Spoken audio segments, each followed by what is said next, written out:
దేశ సమగ్రత ఐక్యత కోసం తుది శ్వాస వరకు పోరాడిన మహనీయులు డాక్టర్ శ్యామా ప్రసాద్ ముఖర్జీ అని కేంద్ర ఉక్కు భారీ పరిశ్రమల శాఖ సహాయ మంత్రి భూపతిరాజు శ్రీనివాసవరం అన్నారు. భీమవరం మండలం రాయలం గ్రామంలో బీజేపీ పట్టణ పడమర విభాగం అధ్యక్షులు బబ్లిశెట్టి ప్రసాదరావు ఆధ్వర్యంలో నిర్వహించిన భారతీయ జనసంఘ్ వ్యవస్థాపకులు జాతీయవాది డాక్టర్ శ్యామా ప్రసాద్ ముఖర్జీ జయంతి వేడుకల్లో కేంద్ర మంత్రి భూపతిరాజు శ్రీనివాసవరం పాల్గొని శ్యామా ప్రసాద్ ముఖర్జీ విగ్రహానికి పూలమాలలు వేసి ఘనంగా నివాళులర్పించారు. ఈ సందర్భంగా ఆయన మాట్లాడుతూ దేశ సమగ్రత ఐక్యత సార్వభౌమాధికారం కోసం డాక్టర్ ముఖర్జీ చేసిన విశేష కృషి బలిదానం ప్రతి భారతీయుడికి చిరస్మరణీయమని కొనియాడారు. ఒకే దేశంలో 2 రాజ్యాంగాలు 2 ప్రధానులు 2 జెండాలు ఉండకూడదు అని నినదించి కాశ్మీర్ పూర్తిస్థాయి విలీనం కోసం తుది శ్వాస వరకు పోరాడిన మహనీయుడు డాక్టర్ శ్యామా ప్రసాద్ ముఖర్జీ అని మంత్రి గుర్తు చేశారు. ఆయన కన్న కలను సాకారం చేస్తూ ప్రధానమంత్రి నరేంద్ర మోదీ నాయకత్వంలోని కేంద్ర ప్రభుత్వం ఆర్టికల్ 370ని రద్దు చేసి కాశ్మీర్ను భారతదేశంలో శాశ్వతంగా అంతర్భాగం చేసిందని స్పష్టం చేశారు.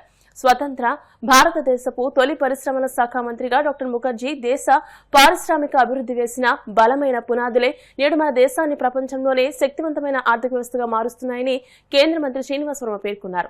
ఆత్మనిర్భర్ భారత్ లక్ష్యంతో ఉక్కు భారీ పరిశ్రమల రంగాన్ని మరింత బలోపేతం చేస్తూ ఆయన చూపిన మార్గంలోనే కేంద్ర ప్రభుత్వం పయనిస్తోందని వివరించారు. ముఖ్యంగా యువత డాక్టర్ శ్యామా ప్రసాద్ ముఖర్జీ జీవితాన్ని జాతీయవాదాన్ని ఆదర్శంగా తీసుకుని నవభారత నిర్మాణంలో భాగస్వాములు కావాలని మంత్రి పిలుపునిచ్చారు. అనంతరం విద్యార్థులకు నోటు పుస్తకాలు పెన్నులు పెన్సిల్స్ ను సమీపంలోని అంగన్వాడీ ప్రీ ప్రైమరీ పాఠశాలను సందర్శించి చిన్నారులకు పలకలు పుస్తకాలను కేంద్ర మంత్రి శ్రీనివాసవర్మ అందజేశారు. ఈ కార్యక్రమంలో బీజేపీ జిల్లా ప్రధాన కార్యదర్శి తోట గంగరాజు, కోరా రామ్మూర్తి, కోమటి రవి, షేక్ మొహిద్దీన్, టీడీపీ నాయకులు కోళ్ల నాగేశ్వరరావు, కోళ్ల అబ్బులు, గోవర్ధన్ తదితర బీజేపీ కార్యకర్తలు పాల్గొన్నారు. భారతీయ జనసంఘ్ వ్యవస్థాపకులు రాజకీయాలకు అతీతంగా యావత్ భారత జాతి కూడా గర్వించదగ్గ వ్యక్తి శ్రీ శ్యామా ప్రసాద్ ముఖర్జీ గారి యొక్క జయంతి సందర్భంగా ఇవాళ ఆయన్ని గౌరవించడం కోసం పెద్ద ఎత్తున ఇక్కడ కార్యక్రమాన్ని నిర్వహించడం జరిగింది. 1901 జూలై 6న శ్యామ్ ప్రసాద్ ముఖర్జీ గారు జన్మించారు. చిన్ననాటి నుండి కూడా దేశభక్తి ఎక్కువగా ఉన్నటువంటి ఆయన నిరంతరం కూడా దేశం గురించి ఆలోచించినటువంటి వ్యక్తి. తండ్రి అశుతోష్ ముఖర్జీ గారు కలకత్తా యూనివర్సిటీ వైస్ ఛాన్సలర్ గా పనిచేసినటువంటి వ్యక్తి. శ్యామ్ ప్రసాద్ ముఖర్జీ గారు చక్కగా చదువుకున్నటువంటి వ్యక్తి, న్యాయశాస్త్రాన్ని కూడా అభ్యసించడం జరిగింది. అంతేకాదు ఏదైతే కేవలం 33 సంవత్సరాల వయసులోనే కలకత్తా యూనివర్సిటీ వైస్ ఛాన్సలర్గా పనిచేసినటువంటి వ్యక్తి, ఆనాటి నుండి ఈనాటి వరకు కూడా దేశంలో అతి చిన్న వయసులో వైస్ ఛాన్సలర్గా పనిచేసినటువంటి వ్యక్తి ఎవరైనా ఉన్నారంటే శ్యామ్ ప్రసాద్ ముఖర్జీ మాత్రమే అనేటువంటి విషయాన్ని సందర్భంగా గమనిస్తుంది. జాతీయవాదం పట్ల అభిమానం కలిగినటువంటి వ్యక్తి, దేశం కోసం నిరంతరం కూడా పరిశ్రమించినటువంటి వ్యక్తి, రాజకీయాల్లో ప్రవేశించారు. కలకత్తాలో ఎమ్మెల్సీగా నెగ్గారు. కలకత్తాలో అప్పుడున్నటువంటి ప్రావిన్స్ ప్రభుత్వంలో ఆర్థిక మంత్రిగా పనిచేశారు. ఆ తర్వాత కాలంలో ఏదైతే 1947లో స్వాతంత్రం తర్వాత ఏర్పడినటువంటి మధ్యంతర తాత్కాలిక ప్రభుత్వంలో నెహ్రూ గారి మంత్రివర్గంలో భారతదేశ యొక్క పరిశ్రమల శాఖ మంత్రిగా బాధ్యతలు స్వీకరించారు. ఆయన పరిశ్రమల శాఖ మంత్రిగా బాధ్యతలు స్వీకరించినటువంటి సమయంలో అనేక విప్లవాత్మకమైనటువంటి నిర్ణయాలు తీసుకున్నారు. అవాళ ఇప్పుడున్నటువంటి BHEL అనేటువంటి సంస్థను కూడా అవేళ ఆయన చొరవ కారణంగా ప్రారంభించినటువంటి సంస్థ.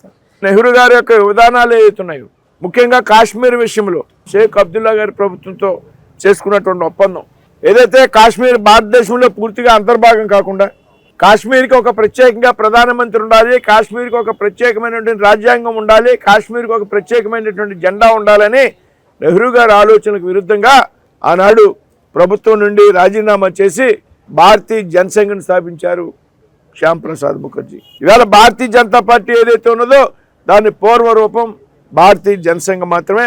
భారతీయ జనసంఘకు కొనసాగింపుగానే ఇవాళ భారతీయ జనతా పార్టీ కొనసాగుతూ ఉంది అనేటువంటి విషయం ఇక్కడ మనంతా కూడా గమనించాలి. ఏదైతే నెహ్రూ గారి విధానం కాశ్మీర్లో భారతీయుడు ఎవరు వెళ్ళాలన్నా కానీ ముందుగా పర్మిట్ తీసుకుని వెళ్ళాలనేటువంటి ఒక నిబంధన.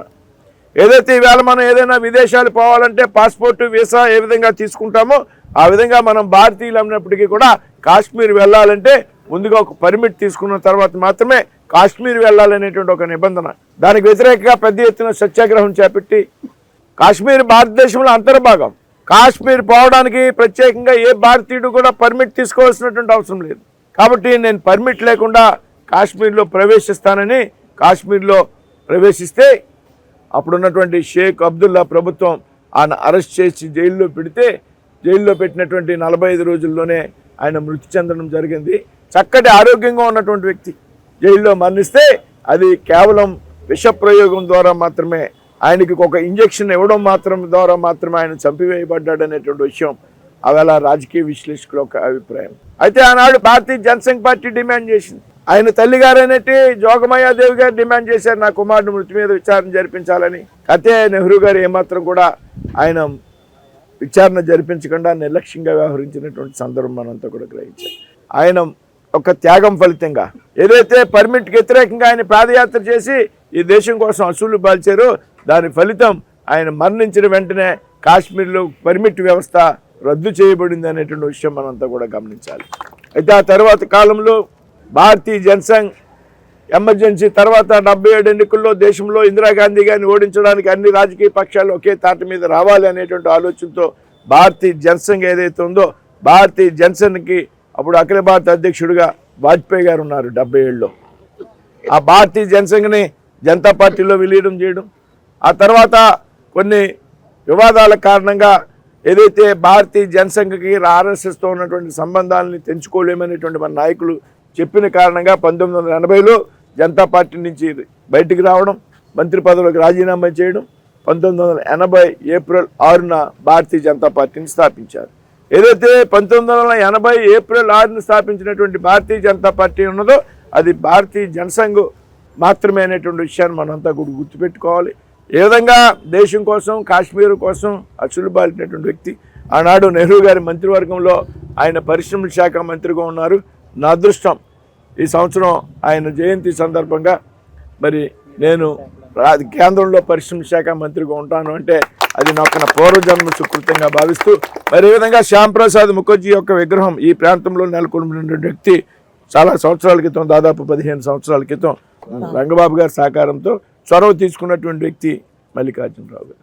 ఈ మధ్యకాలంలో మేము ఆలోచన చేయడం జరిగింది. అన్ని చోట్ల కూడా వాజ్పేయి గారి విగ్రహాలు పెడుతున్నాం జిల్లా కేంద్రాల్లో. రాబోయేటువంటి రోజుల్లో అన్ని అసెంబ్లీ కేంద్రాల్లో కూడా శ్యాంప్రసాద్ ముఖర్జీ యొక్క విగ్రహాలు నర్సాపురం జిల్లాలో పెట్టాలి, పశ్చిమ గోదావరి జిల్లాలో ఆలోచన చేశారు. అంతేకాదు ఈ విగ్రహాన్ని కూడా రోడ్లు బాగా హైట్ చేశారు, విగ్రహం కిందకుంది. ఇదేని దీని స్థానంలో మరొక పెద్ద విగ్రహాన్ని, కాంస్య విగ్రహాన్ని రాబోయే జయంతి నాటికి ఈ ప్రాంతంలో నెలకొల్పుతామనేటువంటి విషయాన్ని కూడా ఈ సందర్భంగా చెప్తూ మరి కార్యక్రమానికి ఇచ్చేసినటువంటి అందరికీ కూడా పేరు పేరున ధన్యవాదాలు తెలియజేస్తూ సెలవు తీసుకుంటున్నాను.